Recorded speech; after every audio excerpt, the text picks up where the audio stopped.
My family and I have been living on the sixth floor for a long time.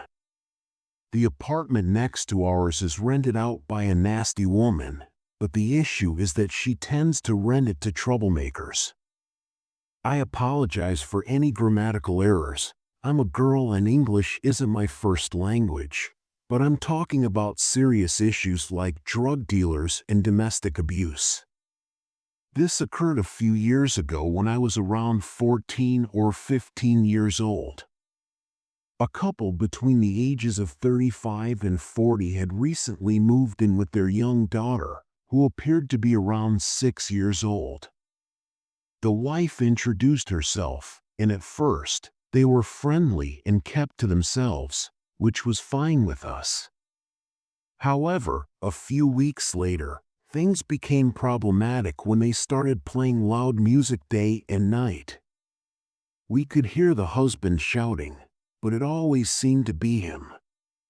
They also started leaving their apartment door open, and when we went to use the elevator, they would be walking around in their underwear. This was odd, but we assumed it might be because it was summer and hot, which made it more annoying when we had guests because they had to pass a nearly nude man smoking. I don't mind weed as I've also tried it a few times myself, but when they smoked a lot of smoke would come into our apartment, it was so much that you could see it everywhere. My mom was really bothered because we had a little kid in our apartment, my brother, who was about 4 years old. We didn't want him breathing in smoke every day, but we decided to just deal with it and hope they would move out eventually like the other people who lived here before, and usually no one stayed for more than a year. One day I was coming home after walking with my dogs. We have 2 dogs, a medium-sized one and a small one, both rescued. I unlocked my apartment door and the dogs went inside. Just as I was about to follow, I heard a hey behind me. I turned around and got scared when I saw who it was. It was the husband. For more information, we hadn't talked before this. He was very close to me, like just inches away from my face. And also he was only in his underwear. He was taller than me by a lot, so I felt uncomfortable. I asked if he needed something, and then he quickly looked around as if checking for other people in the small hallway we shared. After that, he came even closer and I could feel his breath on my face. It smelled like weed, and I tried not to gag so I wouldn't be rude. At that time I always tried to be nice to everyone, even in risky situations like this. Then, in a rough voice, he whispered, "What do you want?" I asked him to repeat, "What do you want? Drugs?" Since I was perplexed and assumed I had misheard alcohol, I was trained not to use drugs or alcohol, and even if that weren't the case, I was obviously young, so I didn't understand why he was giving me these things. "Oh, no, thank you, sir." My eyes became very large. If you're wondering why I didn't just go inside sooner, I explained that I was a major people pleaser and didn't want to offend him. I also didn't know how he would react because I didn't want to risk him chasing me inside or attacking me.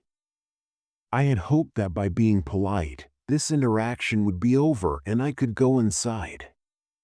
If he was unstable enough to corner a teenage girl in his underwear and offer her illegal substances, I didn't want to think about what would have happened if I pissed him off. "Oh, come on, you must want something because I can hook you up with whatever." He gave me a big G grin and moved closer, but I moved my back against the door, realizing that I couldn't put any more distance between us.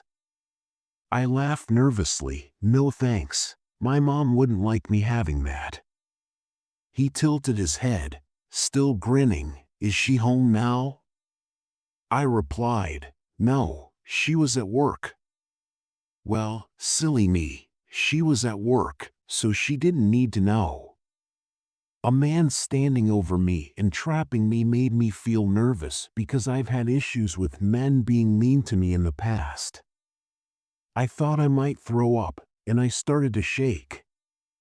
I hoped he wouldn't notice, so I said again, "I have to go as I have homework to do," and I tried to smile so he wouldn't know I was scared, but my shaking got worse. He seemed irritated, but he nodded and said, "Have a nice day." I hurried inside and quietly locked the door, breathing heavily, trying to peek through the small hole, but he was still there. He seemed to be out of it as he stayed there for another 30 minutes or so, simply looking at my door. I prayed he would go. I was getting really scared, so I grabbed my phone, called my dogs, and hurried to the kitchen to get the biggest knife I could find. I sat on the floor and stared at the door while I called my mom, who was on the verge of tears when she answered, telling me to call the police if I thought I was in danger. However, I said no, perhaps because I didn't want to bother the police for something that might not be a big deal. My mom couldn't leave work early, so she called the police as soon as she got home. His wife had returned a few minutes later, and when she knocked on our door, she asked me a lot of questions about what I told her and what had happened. When my mom explained that the police had been called, the wife nervously laughed and said that it wasn't necessary. My husband didn't mean any harm. He was just trying to sell you some CDs he makes because he really likes music. What he kept asking me if I wanted alcohol multiple times. How did she start talking about selling CDs? My mom didn't buy it, and she knows what really happened. The woman's smile turned to anger, and she returned to the apartment. We heard her lock the doors, close all the curtains, and turn off the lights. The police came to investigate, knocked on their door, but no one answered, so we told them that we had seen everyone go inside and lock themselves in, but they were powerless to stop it because they lacked special permission, and no one had physically harmed me. They said the man would receive a warning, but only after they could get in touch with him did they depart. We didn't hear from the neighbors throughout the day, so we went to bed. Later, I had a hard time falling asleep, but I eventually managed to do so at around 2 in the morning. I heard a woman screaming loudly and very disturbingly, and I thought that someone might be in trouble. My mom went to the nearest window and told me to stay in bed. I wanted to ask her more about what was going on, but I trusted her, so I did as she said and eventually fell asleep again. When I woke up, she sat me down at the kitchen table and explained that the man from yesterday had jumped out of the window during the night because we were on the 6th floor, and he probably died when he hit the ground. His wife had been watching him climb out of the window and then jump, and she was unable to stop him.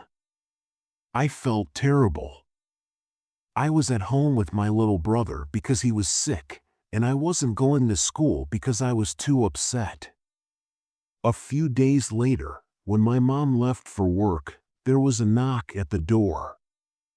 I looked through the peephole and saw that it was the guy's wife, who was smoking a cigarette. Her eyes were red, and she looked really upset. She was walking around and talking to herself. I told my little brother to go into his room, and she went to open the door when I did, and when she saw me, she became very irate and pointed her cigarette close to my face. "Why did you call the police on my husband? He didn't hurt you, he was only trying to sell you some CDs. And you reported him. Are you afraid of males in general or of guys wearing underpants in particular?"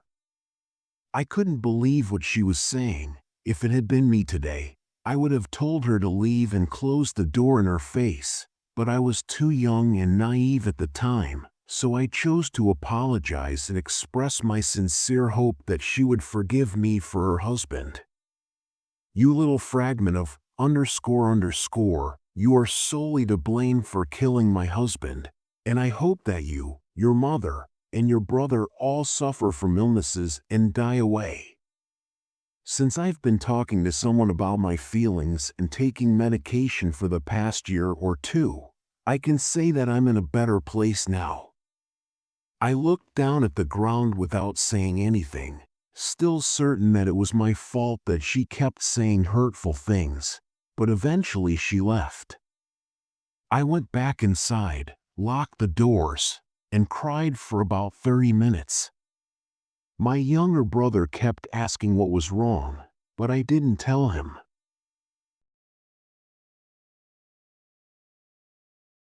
We enjoyed staying up late when I stayed at my friend's home in middle school, but the restroom was next to his parents' room, and we didn't want to get in trouble for waking them up, particularly on those late nights.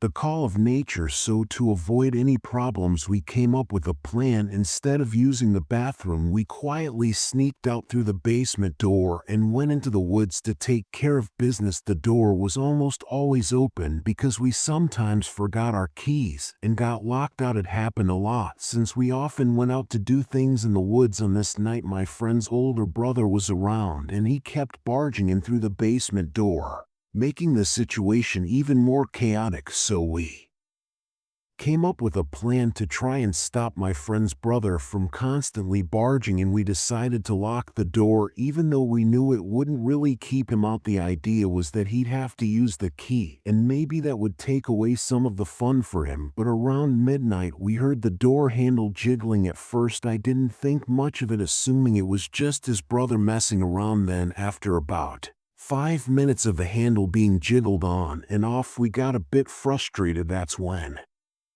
we decided to take action. We went up to the door, hit it, and shouted at him to stop. However, all we got in response was silence. That was a good thing, and we hoped it was all over right. But about 10 minutes later the jiggling started again, and it kept happening. This whole thing repeated for about 2 hours. No matter how many times we told him to stop, he didn't listen. We got frustrated and just said forget it and decided to ignore him. Even after we stopped paying attention, he kept going for about half an hour more. It felt like forever. Then finally he gave up. Let's jump ahead to around 900 in the morning. We were just waking up and one of my friend needed to use the bathroom. You know how it is at sleepovers, people are sleeping wherever there's space. When one person starts moving around, it wakes everyone up. We all started stretching and heading to the bathroom to get rid of the soda we drank the night before. As I walked out, I grabbed the door handle to close it behind me and noticed it felt weird, like it had a rough texture. When I checked it, I saw that the area around the keyhole was messed up. There were big scratch marks everywhere and the metal parts were all bent and crooked. I asked my friend who lived there what happened, and he said it was the first time he noticed it. We didn't want to get blamed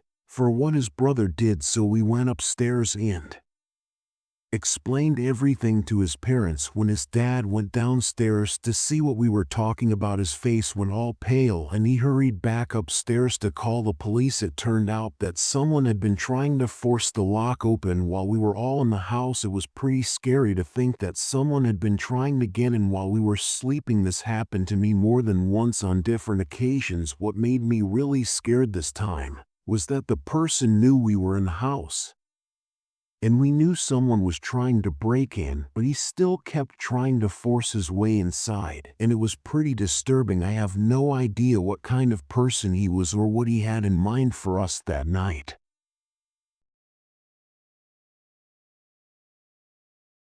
When I was 19 years old, I had a job in a small mall in my quiet town. In our town, not many serious crimes happen, and it's a peaceful place. However, the city that's about 15 minutes away used to have the highest murder rates in Canada. The mall where I worked was not too big, and it was a common spot for moms with their kids and older people looking to pass the time. It's a really safe mall where I work, not a sketchy one at all. But one day, during my break, I headed to the food court to grab a drink. And scrolling my phone just like I always do, as I sat there, I noticed two women walking towards me. My first guess was that they saw my work uniform and I thought they might have questions about something my store sells. I didn't think anything bad was happening. They walked up to me and sat down quickly at my table in the food court. Both of them talked with strong accents, though I wasn't sure what kind. because I hadn't heard it before. They were dressed really fancy, like they were going to church or a special event, and seemed pretty regular, nothing strange about them. Then one of the women takes out a book and they start asking me some strange questions like, do you go to church? Do you believe in God? Mostly things about religion, so I think they might be some kind of missionaries. They start telling me about God the Mother. Since I'm really shy, I just listen to them talk. Then they invite me to a youth group they organized for that evening. I'm a bit surprised, not expecting such an invitation during my mall break. I told them that I was at work taking a break and that I couldn't go with them. They insisted that I had to repeat this several times before they finally understood, but they still wanted my phone number. They said they would text me the details the next time they organized something, which made me a little uncomfortable, but I gave it to them to end the conversation. A few days later, I received a text from them attempting to plan something for the youth group. I felt a little trapped because I wasn't really interested, but I didn't want to be rude, so I hesitated for a moment before deciding to block the number. I wasn't worried that they were going to do something bad. I was just not into the idea of attending a youth group. I hoped that blocking the number would make it obvious that I wasn't interested without having to explain. When I was reading the news a few months later, I came across an article alerting teenage girls in our community to a human trafficking operation. According to the article, ladies would approach others and discuss God the Mother in an attempt to persuade them to accompany them on their journey. I was relieved to discover that I hadn't completed my shift that day when those ladies approached me. I was also grateful that I hadn't replied to their text. It's odd to consider how a seemingly little choice like that may have protected me.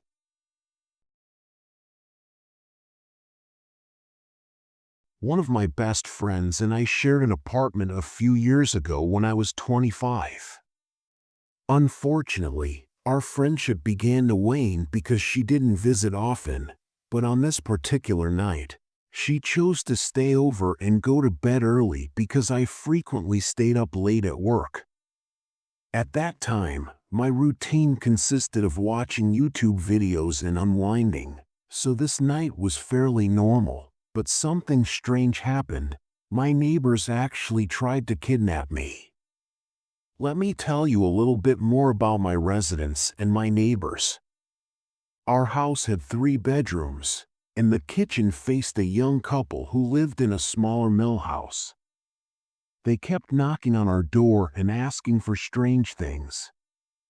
I'm usually cool with helping neighbors, but these requests were kind of odd. For example, they wanted us to fill up this old Mountain Dew bottle with water because theirs got turned off or something. They also asked for beer, and one time they literally asked us for just $1. It was getting a bit weird. When we didn't answer, I'd peek through the window to check. It was strange. Sometimes I'd catch them grabbing leftover cigarette butts from the ashtray or squishing their eyes against the door peephole trying to see if we were home. So I'm sitting on the couch watching YouTube when I hear a knock at the door. I rolled my eyes because I knew exactly who was knocking. It was 11 p.m.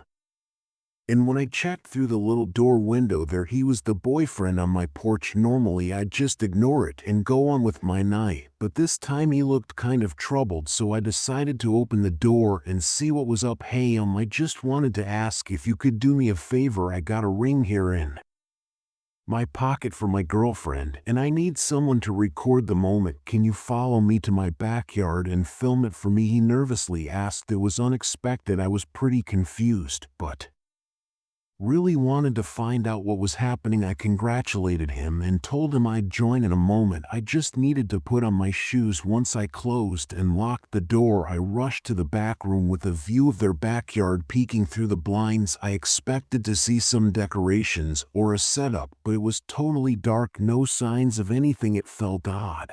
So without wasting time, I woke up my roommate to share the whole story with her. No way, she told me, and we both walked back to the door after the boyfriend started banging on it. I peeked through the little door window again. It was pretty dark outside, and I couldn't see much. Then I saw him move his eye away from the peephole. It gave me a chill, and I quickly turned around, pressing my back against the door. My roommate hurried back to the door from her room, grabbing 2 wire hangers like they were shields. We both clung to the hangers and sat against the door until he finally left. It was pretty scary, but we wanted to be sure we weren't overreacting, so we decided to go out through the back door and hopped into her car for a quick drive around the neighborhood. They always kept their front door wide open and there were no blinds, so you could easily see inside their house. We drove by slowly in her car, sneaking into the living room. On the couch, the couple and the older man were all just sitting there staring at the wall. We quickly drove away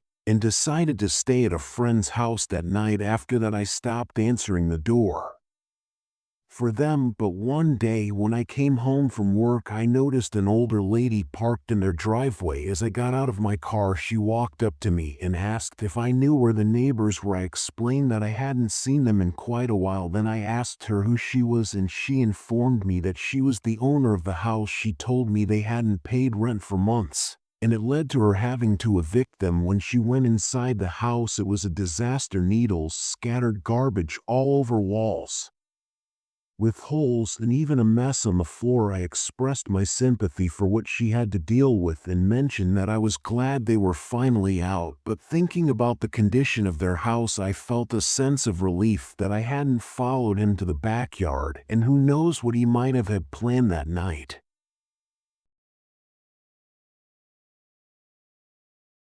It was my time to go out with my kids for Halloween last year. My wife did it, and we switch every year. My son is 7 and my daughter is 9, and they were super excited, all dressed up in their cool costumes. I usually stay on the street keeping an eye on them while they run from house to house for candy. After about 30 minutes of walking, we reached a really good spot for getting lots of candy. A busy street in our neighborhood. There were so many cool decorations and things in people's front yards, so I got a little distracted and I wasn't paying close attention to my kids. Then a few minutes later, they came back from a house with another girl who was about the height as my daughter, but the interesting thing was she had this really weird homemade mask on. It looked like it was made from some kind of cardboard or similar material. Then my daughter asked if her new friend could come along for trick-or-treating. I said of course, so we all went together as a group. I didn't know much about the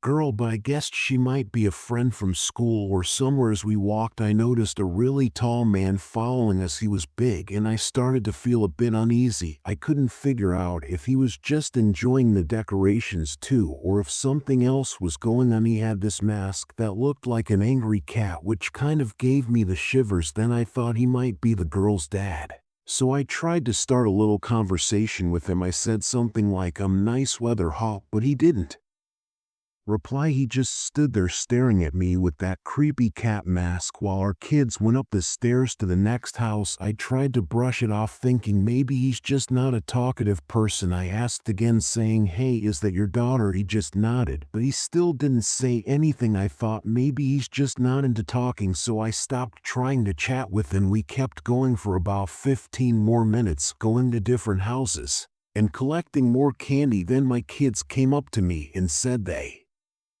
wanted to go home. This surprised me because we hadn't been out for too long and their bags were only about a third full anyway. I said, "Well," we waved the man in the cat mask and his daughter off before heading home. But the odd thing was that when I turned to face them again, they were just standing there, staring at us. I checked again as we turned the corner, and they were still standing there, not moving at all. At this point, I asked my kids, "Who was that girl?" My daughter looked up at me with a really confused look on her face. "She's your friend," my daughter replied, looking pretty confused too. I was puzzled because I didn't recognize the girl, and it seemed odd that my daughter thought she was my friend. I asked her what she meant by that. Turns out the girl with the cardboard mask had come up to my kids. She told my daughter that she was a friend of mine and explained that she was too shy to ask me directly if she could join us for trick-or-treating, so she hoped my daughter could ask me on her behalf. I didn't know the girl, but it seemed like a misunderstanding. Maybe she thought she knew me or got confused. Why would you think she was my friend? I don't have any friends who are kids. What my daughter said next truly surprised me and sent a chill down my spine. She explained that when the girl with the cardboard mask first came up to them, she wasn't even wearing the mask, so they saw her face. And it wasn't someone familiar. I couldn't understand why the girl would say she was my friend if we didn't even recognize each other. Later we found out that she wasn't a girl at all. She was actually an older woman about my age with wrinkles on her face. What's even more disturbing is that this older woman had been quietly taking treats from my daughter's bag when I wasn't looking. That's why they wanted to go home, because they noticed the woman taking their candies. I took my children home and told my wife about everything. We carefully examined all of their candy and found nothing unusual or suspicious, so we didn't call the police or anything. However, now that I think about it, I kind of wish we had chosen a different course of action. It's strange that some individuals dress up like children for Halloween.